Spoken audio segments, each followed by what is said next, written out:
Now the next mechanism of action is that of enhanced host resistance. Some of you that are well schooled in wound healing recognize that infection imposes a significant barrier to successful healing because the presence of these bacteria elicit a host response. Today there's a great deal of interest in matrix metalloproteases. These are very powerful enzymes that have the ability to digest and break down tissue, but they also destroy growth factors. And anything we can do to enhance host resistance is, of course, in our patient's best interest on the matter of wound healing. Now, the front line of host resistance is, of course, the leukocyte or the granulocyte. These are both synonymous terms. And the killing capacity of the granulocyte is normal only to the degree that oxygen is available. There have been virtually hundreds and hundreds of papers published on this. And I'm only going to review for you a few of the more salient or pertinent studies. Now, our understanding of this oxidative killing capacity was largely the result of a discovery of a rare genetic syndrome called CGD, or chronic granulomatous disease of childhood, sometimes known as Shinya-Higashi syndrome. And what is occurring with these children is they lack a membrane oxidase that allows the white cell to harness oxygen to create powerful oxygen-free radicals that ultimately account for the destruction of bacteria. So Hone and colleagues predicted that the lack of oxygen or the absence of oxygen, such as hypoxic tissue, could be equivalent to the inability to use oxygen. So let's take a look at this study here by Hone and colleagues. What they did is they compared the killing capacity of a CGD leukocyte and then examined what happened if they took a normal leukocyte and reduced the PO2, if you'll notice on the x-axis at the bottom. And sure enough, the normal leukocyte began to behave exactly like a CGD leukocyte. So this difference in kill capacity is about 50%. Now clinically, how important is that? That is the difference between life and death. Children with this disorder will not survive until adolescence without the routine use of antibiotics. So this is an extraordinary important pathway in which the white cell maintains our defenses. Here's another study examining again this concept of oxygen and our ability to fight infection. Now this study employs what's called a rabbit wire mesh model. I'd like to take a moment to explain exactly what this is, because as we move through the program content, we will come back to the wire mesh model time and time again. It's a very powerful model to understand much of the physiology and dynamics of wound healing. So what occurs here with a wire mesh model is you take a very fine wire and you weave it into a basket. It's a lot like a thimble that one might use for sewing.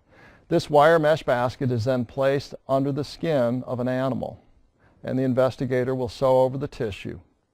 So you have this little wire mesh basket. It begins to fill up with wound fluid. Basically, it becomes a lot like a seroma. Because it does not have any capillaries, the PO2 within that basket is extremely low. So now we have reproduced the exact conditions that we need to understand how the body responds to those low PO2 environments. So what the investigators are doing here in this slide is they are injecting bacteria into these wire mesh baskets, and they have rabbits under 3 different conditions. The first is a group of rabbits that are living in a 12 to 14% oxygen environment, hypoxic. Then they compare the killing capacity to those animals that are in a normal environment, 21%. Then finally they look at what happens for a group that's in an oxygen-rich environment, 40 to 45%. And you can see the extraordinary difference in the clearing of bacteria. And I use that word extraordinary because what you need to note here is that this is a log scale. This is not an arithmetic scale. If this graph was laid out on a normal arithmetic scale, the hypoxic line would go off the screen somewhere up in your attic, the green line would be in your room and the red line would have to be somewhere down in the basement. So this is a dramatic effect. Now here's a study by Chang and colleagues looking at the ability to clear bacteria utilizing two flaps. In this program, we're going to examine HBO's ability to affect flap salvage. And the beauty of this study is it helps some of you in the audience to not only understand flap design, but also to understand this concept of oxygen and bacterial containment. So in this study here, we have a musculocutaneous flap and a random pattern flap. Now, musculocutaneous flap is sometimes referred to as a pedicle flap, which means it has a very robust blood supply. The oxygen gradient is almost constant. That is to say, the PO2 at the base of the flap is almost the same as it is at the tip of the flap. Now, the random pattern flap, as you might see here, has a very limited blood supply because, as the name suggests, it's random. And as we move to the tip, the oxygen becomes extremely low, as you see by the cyanosis. So what the investigators are doing is utilizing these two physiologic states. When they inject bacteria in the musculocutaneous flap, they find that the amount of infectious necrosis is constant from base to tip. And this reflects the fact that the amount of oxygen is also fairly constant from base to tip. Now in the random pattern flap, when they inject at the base, you see the lesions are considerably larger. Watch what happens when they inject at the tip. The whole thing just dies. Confluent infectious necrosis.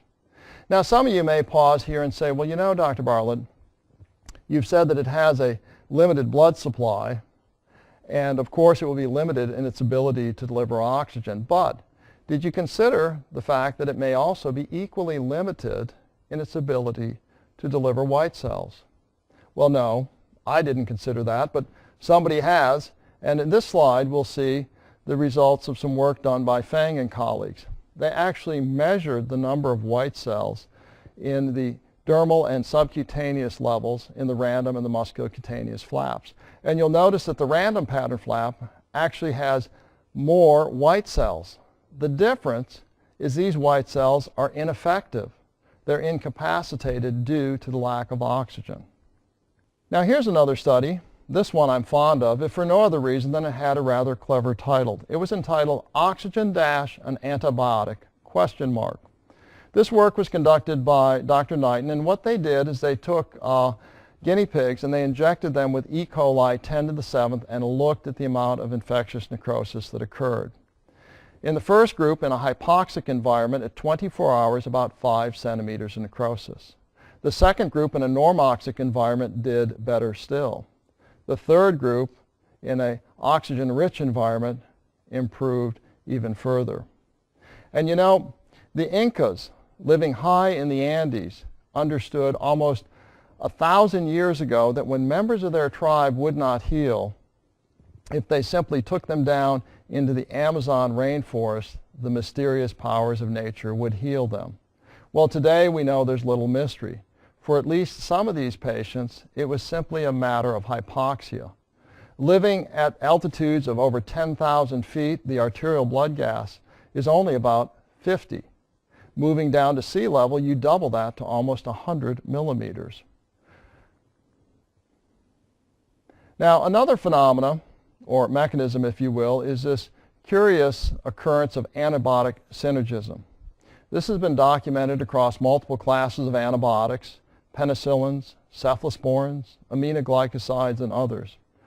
Only for a few of these are the mechanisms being understood, but it's an interesting area, particularly as we become more and more concerned about antibiotic resistance.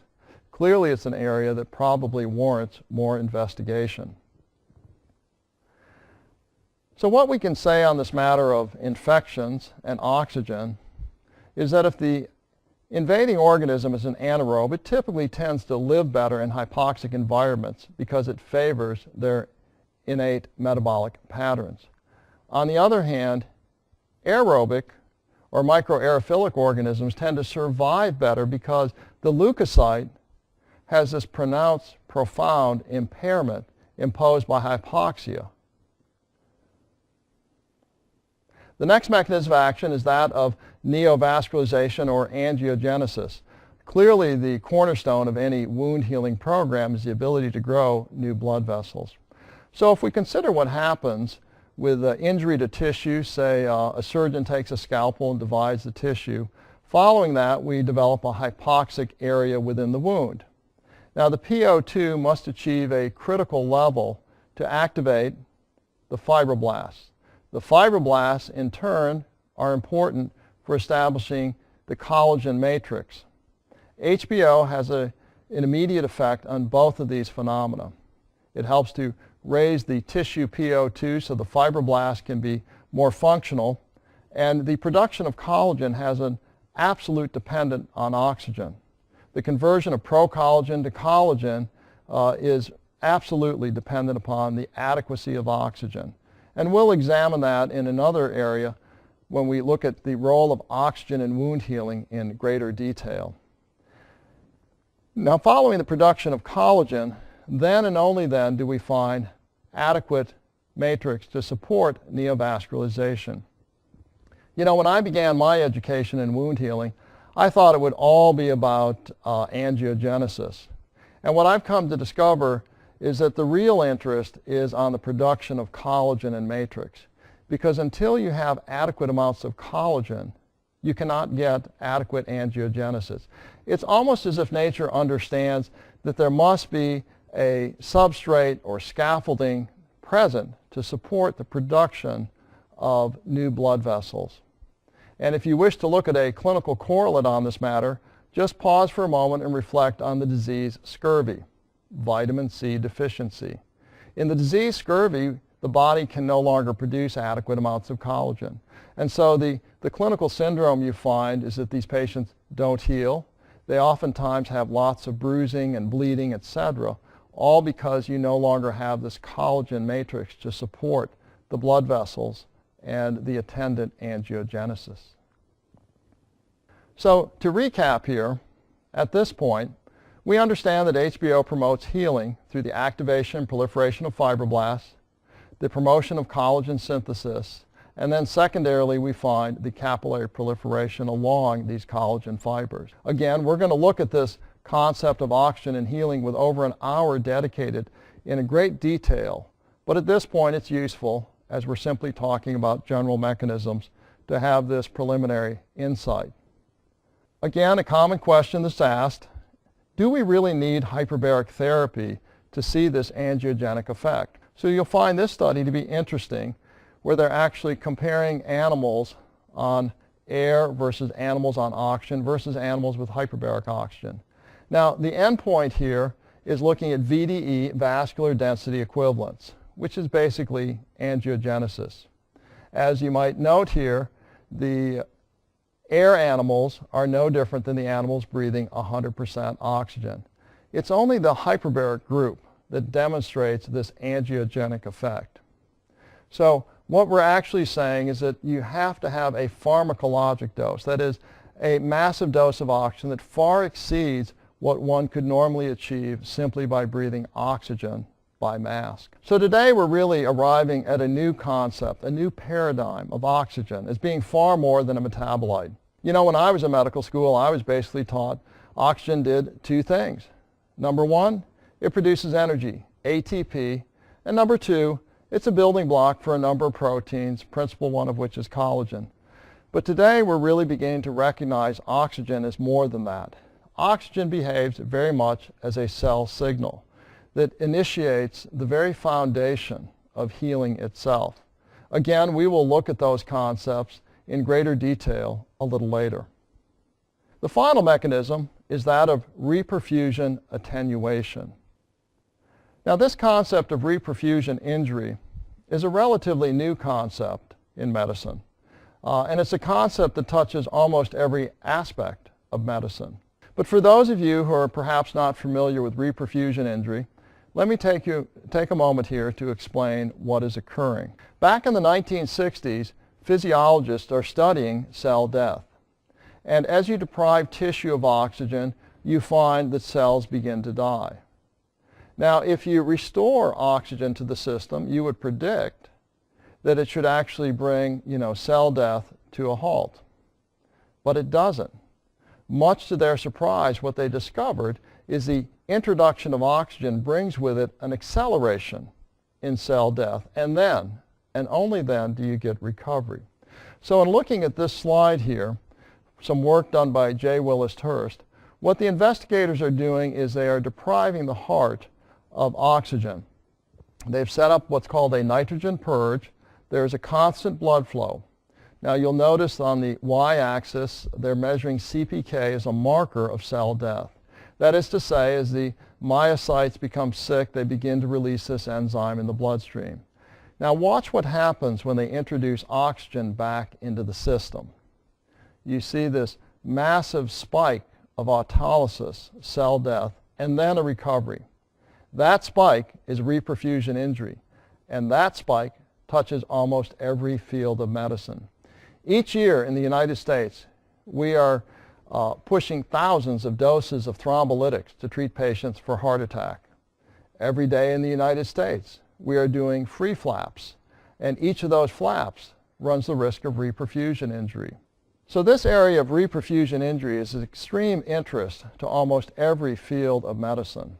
And we'll look at this concept of reperfusion injury again in greater detail elsewhere in this course.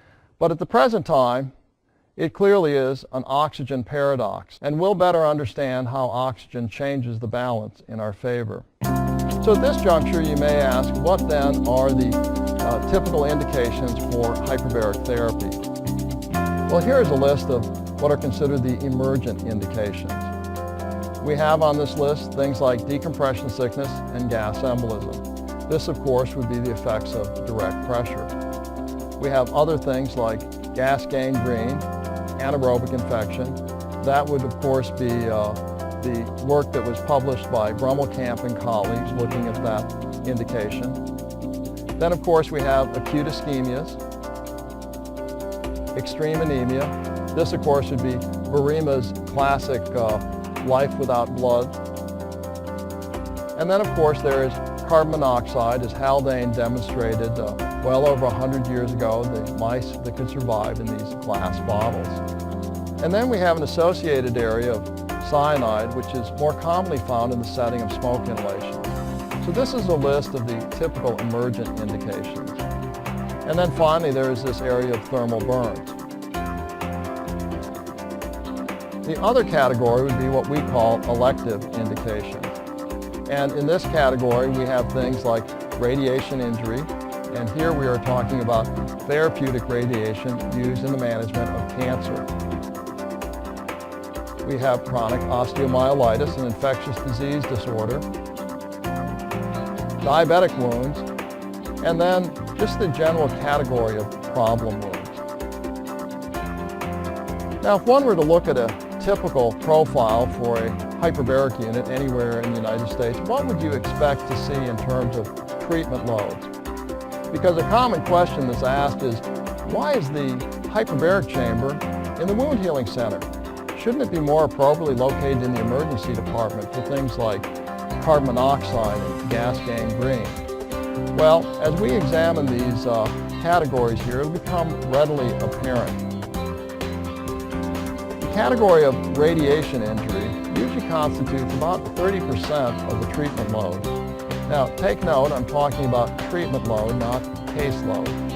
The next category is diabetic wounds. Now, both of these usually constitute about a half of the activity of a hyperbaric program, and both of them have as a central feature compromised healing. This then is followed by flaps and grafts, and what is this? The reconstruction of many problem wounds. Then we have osteomyelitis, which is typically either a complication of a problem wound or a driver of a problem wound. And then we have the anaerobic infections, things like necrotizing fasciitis, Fournier's disease, what I sometimes call wounds gone bad.